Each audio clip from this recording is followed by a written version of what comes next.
Praise the Lord. ప్రభు పేరిట video చూస్తున్న మీకు అందరికీ శుభాలు తెలుపుచున్నాను. ఈరోజు దేవుని మెసేజ్ రూపంలో మీకు ఒక మాటను బట్టి 5 ఆశీర్వాదాల గురించి నేను పంచబోతున్నాను. వీడియోని చివరి వరకు చూడండి. అవేమనగా జ్ఞానం వలన పొందే 5 ఆశీర్వాదాల గురించి మనము తెలుసుకుందాం. జ్ఞానం ఉంటే మనము, అందుకే బైబిల్ గ్రంథం చెప్తుంది, జ్ఞానం ముత్యముల కన్నా శ్రేష్టమైనదని. జ్ఞానం వలన మనము చాలా ఈ లోకంలో సంపాదించుకోగలం. అది భౌతిక పరంగా గాను, ఇలా ఆత్మపరంగా గాను మనము చాలా సంపాదించుకోగలం. కానీ అందులో 5 వాటి గురించి నేను ముఖ్యంగా చెప్తాను. బైబిల్లో ఉన్న 5 జ్ఞానం వలన మనకి ఏం కలుగుతుందో 5 మాటలు చెప్తాను.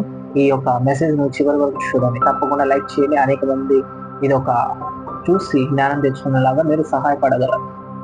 మొదటగా జ్ఞానం వలన మనిషికి కలిగే వాటిలో మొదటగా ఏం కలుగుతుంది అంటే ఆశీర్వాదం, ఐశ్వర్యం. జ్ఞానం వలన మనిషికి ఐశ్వర్యం కలుగుతుంది.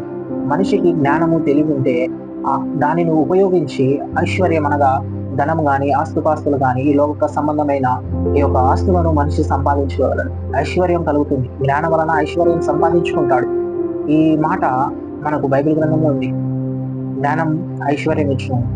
సో అలాగే ఇంకొక రెండో ఆశీర్వాదం ఏమనగా, మనము బైబిల్ గ్రంథంలోని ఈ సామెతలలో ఉంది, జ్ఞానం వలన ఘనత కలుగుతుంది. మనం జ్ఞానం కలిగి మన జీవితాన్ని ఏ విధంగా కట్టుకుంటామో, మనం ఏ రీతిగా జ్ఞానం వలన మనం ఎదుగుతూ ఉంటామో దాన్ని బట్టి ఘనత కలుగుతుంది. సొసైటీలో మనం చేసే పనిలో కూడా మనము జ్ఞానం కలిగి చేయడం వలన మనకు ఘనత కలుగుతుంది. అది ఉద్యోగంలో కానీ, వ్యాపారంలో కానీ, ప్రతి విషయంలో మనకు ఘనత కలగాలంటే జ్ఞానం అనేది చాలా ఇంపార్టెంట్. జ్ఞానం వలన ఘనత కలుగుతుంది. మొదటిగా ఏం కలుగుతుంది? జ్ఞానం వలన ఐశ్వర్యం కలుగుతుంది. రెండవదిగా ఘనత కలుగుతుంది.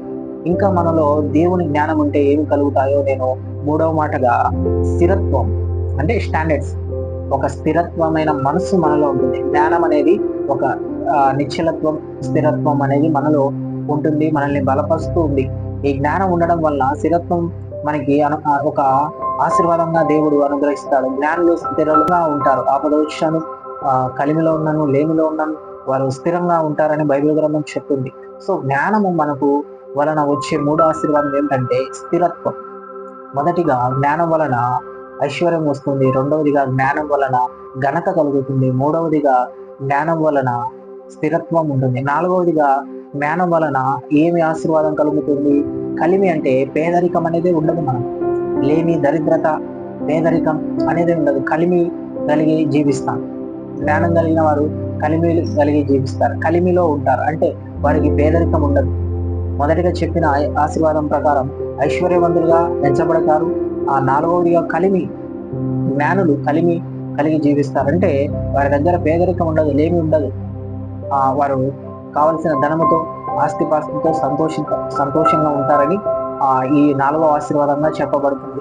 అలాగే చివరిగా 5వ ఆశీర్వాదం ఏమనగా నీతి. జ్ఞానవంతులు నీతిగా జీవిస్తారు. జ్ఞానం కలిగిన వారు నీతిని కలిగి ఉంటారని బైబిల్ చెప్తుంది. నీతిని కలిగి ఉండడం వలన కూడా మనకు ఆశీర్వాదాలు దేవుడు అనుగ్రహిస్తాడు. నీతిమంతులు జ్ఞానం కలిగి ఆశీర్వదించబడతారు. సో జ్ఞానులు ఈ 5 ఆశీర్వాదాలు అనేది చాలా వెరీ వెరీ ఇంపార్టెంట్. మొదటిగా జ్ఞానం కలిగిన వారు ఏం ఆశీర్వాదం పొందుకుంటారు?